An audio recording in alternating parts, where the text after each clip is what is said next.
I mean, do you think kind of like how, you talk about how your dad was helping you kind of get through it. Do you think he's helped kind of get through that adversity and getting through the traveling aspects of it? Yeah, as far as moving around, I've been fortunate where I've lived in a lot of good places, and I think moving around helps you grow. You learn new things, you get to be around new people. I couldn't be around any better people than I am now, but I've been blessed to be around the coaches I've been around. It's helped my career grow. Do you kind of have dreams of being a head coach like your dad? Yeah, I'd like to someday, but more importantly, I just want to do the best job at my job now. I think that's one thing he's always taught me is do the best you can every day, try to get better every day, and everything else takes care of itself. And don't necessarily, because if you're worried about things in the future, you're not putting it all in today. And so I've kind of lived by that motto, and it's been fun. Do you kind of mind being less of a visible coach throughout your career? Is that kind of okay with you just being sort of yes or no, I guess?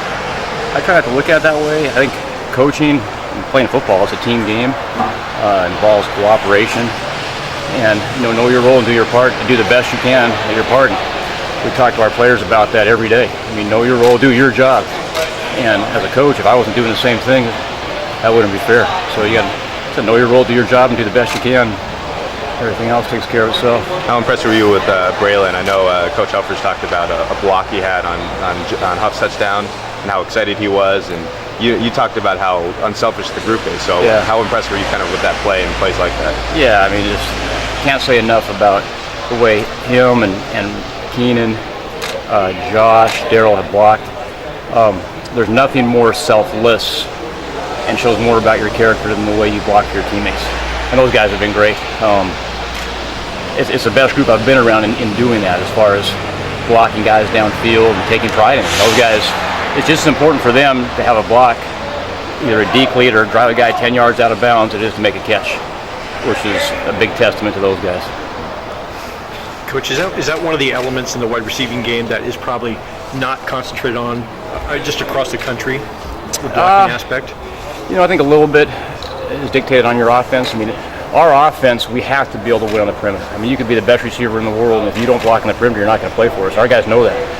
And you're not going to get the ball. If you don't do your job, which is when someone else has the ball, to make sure your guy does not make the play, then you're not going to get the ball. And our guys take pride in that. It's a culture here that's been developed way before I got here, and these guys are doing a good job keeping it going. Did that surprise you then when you got here, that their blocking was so good and they concentrated on it so much? Yeah, when I first got here, that was the thing that jumped at me the most on watching last year's cut-ups, was the passion they had for it. And I coached against these guys when I was at Oregon State and also at Arizona State, and I coached the defensive backs, and that was always something we see on film. When you're coaching defense and you see receivers that don't block, you gain confidence.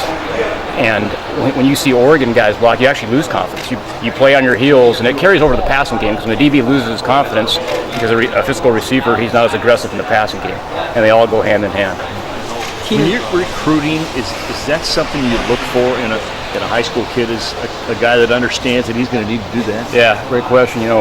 Especially here, and one thing that we look for, do they play defense? Can they make tackles? That shows toughness. So, toughness is probably the most important thing we look for. Will he block and make contact and try to knock guys back? Will he make tackles in space?